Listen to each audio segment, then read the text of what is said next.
22. A infidelidade. A infidelidade é uma característica universal.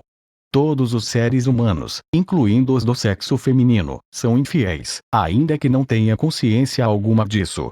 Vejamos agora como a infidelidade assume uma forma feminina de manifestação. Nos tempos atuais, a situação é grave. Está muito difícil encontrar companheiras que prestem para o casamento. Muitas mulheres estão adquirindo o hábito de se exporem às traições de forma sutil, facilitando-as por meio de situações ambíguas de aparência inocente, que costumam definir como sendo sem maldade e que nos confundem completamente quando não somos experientes o bastante para desmascará-las. Tais situações, na verdade, são princípios de envolvimento com outros machos ou, no mínimo, de exposição voluntária e consciente aos desejos destes.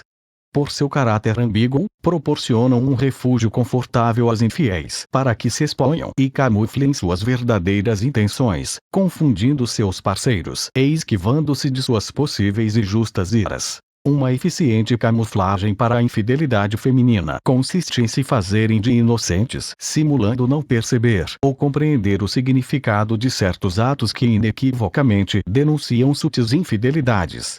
O efeito imediato de tais atos é provocar em nossa mente dúvidas que dificultam de forma muito eficiente o desmascaramento por meio de acusações, deixando-nos loucos no meio da confusão.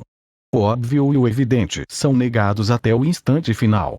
Daí a importância de não perdermos o tempo tentando obrigá-las por meio de discussões a admitirem o caráter escuso do que fazem e de nos limitarmos a comunicar de forma unilateral as atitudes que desaprovamos e as consequências em que implicam, tomando resolutamente em seguida as medidas cabíveis. As razões que as motivam a se envolverem conosco são múltiplas e não apenas o amor como costumam mentir. Geralmente, o amor é o último dos motivos pelos quais estabelecem compromisso, noivado ou casamento. Analisemos melhor. Os maridos/noivos/namorados servem apenas para dar amparo material ou emocional por meio da subserviência do apaixonamento. Esta é a razão pela qual não são normalmente amados e devem ser sinceros, honestos e trabalhadores. As esposas atuais não poucas vezes preferirão amar de verdade os insensíveis que não sejam seus maridos. Na sociedade moderna ocidental, o casamento é uma instituição quase falida, em rápido processo de extinção. Conheço várias que se casaram com um homem enquanto amavam de verdade a outro. Fazem-no com toda a naturalidade, como se este crime inominável contra o amor verdadeiro fosse absolutamente legítimo e justo. Não o veem como uma agressão contra o amor da alma. Schopenhauer, 2004, afirma, a respeito do casamento, o seguinte: casar-se significa fazer o possível para se tornar repugnante um ao outro. A maioria dos homens se deixa seduzir por um rosto bonito, pois a natureza os induz a se unirem às mulheres na medida em que ela mostra de uma vez todo o lado brilhante delas ou deixa atuar o efeito teatral. Mas esconde vários males, que elas consequentemente trazem, entre eles tarefas intermináveis, preocupações com crianças, teimosia, caprichos, envelhecimento e feiura após alguns anos, trapaças, colocação de cornos, inquietações, ataques histéricos, amantes, inferno e diabo. Por essa razão, designo o casamento como uma dívida, que foi contraída na juventude e paga na velhice. É bom lembrar que o adultério satisfaz uma fantasia feminina. Os maridos, em nossa sociedade atual, possuem 3 finalidades. 1. Proporcionar segurança material e emocional. 2. Ser exibido para a sociedade, principalmente para as fêmeas rivais, como prova de que não se está encalhada. 3. Levar chifres. Vamos agora tratar desta última função. Em geral, o casamento é uma armadilha para o homem. Após ser atraído, fisgado e preso, o esposo serve a alguns desejos do inconsciente feminino, dos quais o principal é a fantasia de ser um misto de cortesã com princesa indefesa à espera de um cavaleiro. Convém observar que as explosões de paixão e libido normalmente não acontecem dentro do casamento mas fora. E uma das razões para tanto é que a esposa precisa sentir-se uma princesa raptada por um vilão ou um dragão. O amante, então, encarna o arquétipo do príncipe encantado, do cavaleiro que a resgata da dor, do sofrimento e da prisão. Obviamente, após a princesa se casar com o príncipe, este se converte em marido e, portanto, em novo vilão e o ciclo se repete. As intensas emoções no adultério, ou nas traições dos romances em geral, são proporcionadas pelo marido/namorado/noivo, com sua presença constantemente ameaçadora, e não somente pelo amante em si como parece à primeira vista. Eis a razão pela qual o amante, quando se casa com a adúltera, tem grandes chances de ser posteriormente traído por esta. Uma vez casado, os papéis se modificam e a fantasia feminina já não pode mais ser satisfeita sem uma nova paixão extraconjugal. Essas damas preferem enganar o marido a agir honestamente, dizendo-lhe que se sentem atraídas por outro. O fazem para que a emoção da paixão com o amante seja mais intensa, devido ao risco oriundo da proibição, e também para preservar os benefícios que o casamento lhes proporciona. Evitam assumir sua promiscuidade para se esquivarem das consequências que isto provocaria. Querem adicionar ao seu ninho matriarcal o maior número possível de machos em uma escala hierárquica definida pela intensidade das paixões que cada um provoca. Trata-se de uma herança pré-histórica que se contrapõe à tendência patriarcal, igualmente arraigada em um remoto passado, para justificar para si mesmas o fato de que se interessam por outro e, deste modo, não se sentirem traidoras sem valor. As vadias tentarão forçá-lo a assumir um entre dois papéis: o de carrasco violento ou de marido indiferente que não dá atenção. Esteja atento e não aceite. Como querem coletar os melhores genes, costumam estar insatisfeitas com o companheiro que tem ao lado e suspirando por outros que lhe sejam superiores na hierarquia masculina. Nós, na contramão, lutamos para preservar nossa herança genética, afastando todas as possibilidades de que nossa parceira seja fecundada por quaisquer outros que não sejam nós mesmos. Tais tendências instintivas as mobilizam a nos enganarem para se exporem ao desejo e ao mesmo tempo nos tornam extremamente cuidadosos. Portanto, é absolutamente normal que não queiramos ninguém por perto de nosso território além de quem autorizamos. Não se envergonhe e não aceite que digam que você é ciumento ou inseguro quando quiser que sua fêmea mantenha seus potenciais rivais a 100 quilômetros de distância. Não aceite gratuitamente, sem explicações satisfatórias, que a mesma deixe que os machos se aproximem. É um direito masculino legítimo. A ausência de ação para afastar pretendentes que manifestam sutilmente suas intenções indica que a mulher está gostando de ser desejada, pois, se assim não fosse, os colocaria para correr. Os recursos que possuem para desestimular quaisquer pretendentes indesejáveis são muitos e, se não os utilizam, é simplesmente porque não querem. Para justificar a imobilidade, alegam geralmente inocência, simulando não entender o que se passa e as intenções dos pretendentes. Com um certo risco de perdê-la, você pode desmascará-la, identificando e apontando cada uma das atitudes escusas e inaceitáveis. São exemplos de atitudes que sua mulher não deve ter com outros machos por indicar exposição dissimulada ao desejo. Cumprimentá-los de forma entusiasmada ou sorridente, tomando ou não a iniciativa, sem que haja necessidade alguma. Fazer gestos para ser notada, ser gentil, ser desnecessariamente amistosa, lamentar-se, dançar, oferecer ou pedir carona, conversar sobre si mesma, falar mal de você, etc. Para cada uma destas atitudes escusas, estabeleça uma consequência punitiva correspondente e moralmente justificável. De forma geral, toda iniciativa desnecessária de contato com homens indica algum interesse, por sutil que seja, de ser desejada. Se sua parceira faz isso, é potencialmente adúltera e você provavelmente deve ser corno. Então tome cuidado. Obrigue-a a assumir as consequências do que faz. E, neste caso, as consequências por flertar dissimuladamente com outros machos é ser tratada como uma vadia e como um objeto, sem compromisso emocional algum. Esta é a punição.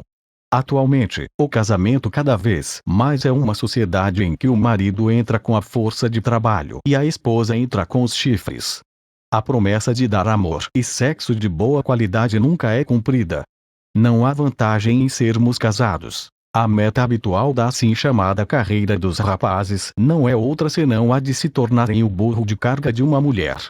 Junto dos melhores deles, a mulher aparece em regra como um pecado da juventude. A situação nos dias de hoje não é diferente da existente nos tempos de Schopenhauer.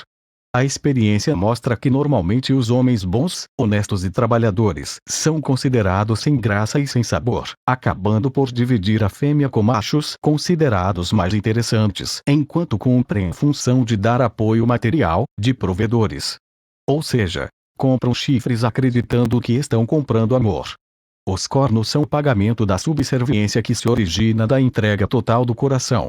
E a culpa ainda por cima costuma ser jogada no próprio esposo. Muitas mulheres expressam a ideia de que seus maridos não são hábeis o suficiente para estimulá-las sexualmente. Que deveria haver um homem que, percebendo o seu grande valor e amando-a como mereceria ser amada, saberia arrancar de suas entranhas prazeres imensuráveis. É óbvio que isso não passa de uma desculpa esfarrapada para justificar o adultério, dando-lhe uma aparência inefável e sublime, e também uma artimanha para imputar ao homem a culpa pela incapacidade e desinteresse sexual da mulher.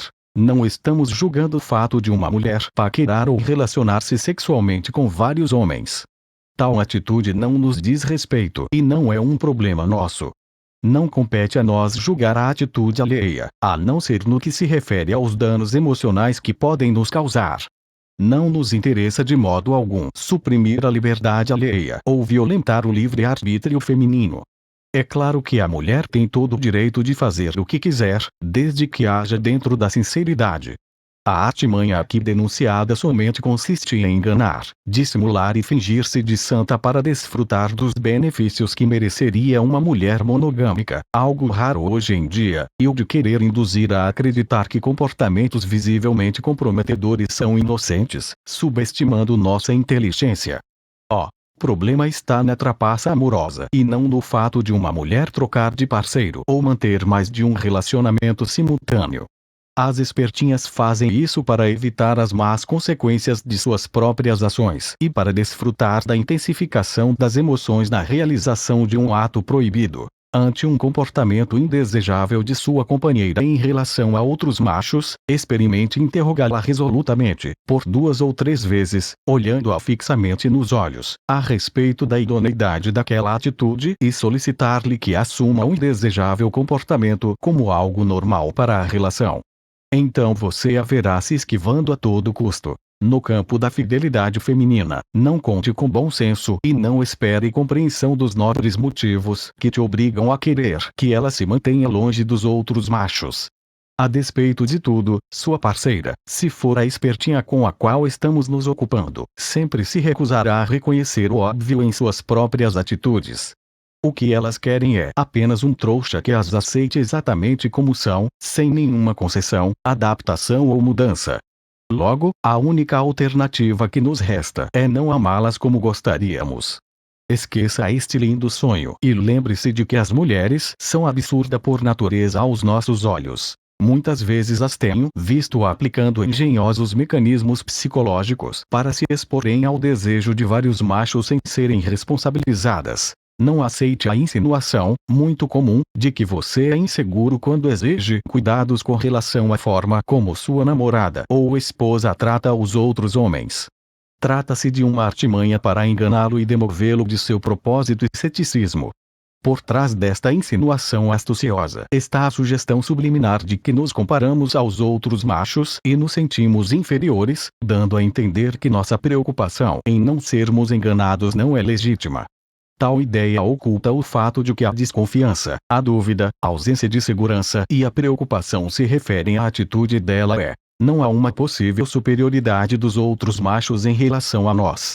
Obviamente, o homem esperto e cuidadoso, que elas chamam de ciumento, não é inseguro com relação ao seu próprio valor, mas sim com relação à sinceridade e honestidade de sua parceira, pois não queremos cair em armadilhas montadas por vadias.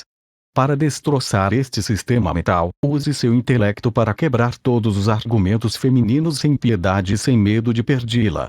Não vacile em sua posição masculina ou sua dúvida será pressentida e você continuará a ser atormentado. Além disso, este engenhoso estratagema inconsciente também serve para revelar se você é burro, caindo na armadilha, ou inteligente. Se você desistir e se deixar persuadir, estará revelando que é um macho de categoria inferior. Se perceber tal jogo e desprezá-lo, estará mostrando ser um macho superior. A parceira insincera exigirá ser aceita tal como é, sem nenhuma alteração, mas jamais fará o mesmo por você. Isto significa que o seu ritmo sexual de homem e o incômodo causado pelas amizades masculinas dela jamais serão levados em consideração. A despeito de qualquer razão, ela passará por cima dos seus sentimentos e não te aceitará tal como é, com todos os cuidados, necessidades e preocupações de homem. Dirá, ainda por cima, que é amistosa e gentil com outros machos porque não quer ser mal educada, que você está errado em querer exclusividade e que deveria concordar com tudo pois não há maldade alguma, que sexo de boa qualidade todos os dias é um exagero etc. Deste modo, você nunca ficará realmente sabendo se ela é uma mulher virtuosa ou uma vadia fingida. Ao atiçar a desconfiança e simultaneamente negar qualquer possibilidade de flerte com outro, a mulher nos imobiliza por meio das dúvidas lançadas e preservadas em nossa mente. As mulheres sentem necessidade de se ocultar continuamente na indefinição, criando e mantendo situações em que apenas elas sabem se nos traem ou não. Um homem experiente tira conclusões a partir das atitudes que vê e não se deixa comover gratuitamente pela fala ou por lágrimas. Não se comprometa com mulheres desnecessariamente amistosas, simpáticas ou gentis com machos, pois são potencialmente adúlteras. Exija provas de fidelidade e não se contente com meras palavras. Por precaução, seja como os chineses. Considere as espertinhas até prova em contrário. Elas fazem o mesmo conosco, acreditam que somos todos pilantras imprestáveis e cafajestes. Lembre-se que sua companheira sempre exige provas de amor e nunca acredita simplesmente no que você diz, então por que acreditar gratuitamente nela sem ter provas? Os direitos são iguais, não é mesmo? A infidelidade de nossas amigas vincula-se estreitamente aos seus fracassos em serem felizes no casamento. Como são incapazes de seduzir e se casar com os amores de suas vidas, terminam sujeitando-se ao casamento com aqueles poucos que estão disponíveis, para usá-los e obter benefícios materiais ou emocionais. Por tal razão, essas esposas geralmente sentem aversão por seus maridos e se recusam a estarem sempre por perto, prontas para atendê-los, como conviria às parceiras virtuosas. Dão-lhes o mínimo de carinho e sexo. Também não gostam de prestar satisfações a respeito de onde e com quem andam, atentando contra a honestidade e transparência. Logo, a única solução é manter relacionamentos temporários, descartando-as imediatamente assim que o prazo de validade esteja vencido. Eis mais um motivo para não nos apaixonarmos. Se você for realmente forte e desapaixonado, poderá testar a fidelidade como fazem alguns japoneses, incentivando a atraí-lo. Se o incentivo for aceito, você terá descoberto o caráter real da mulher e não terá perdido nada.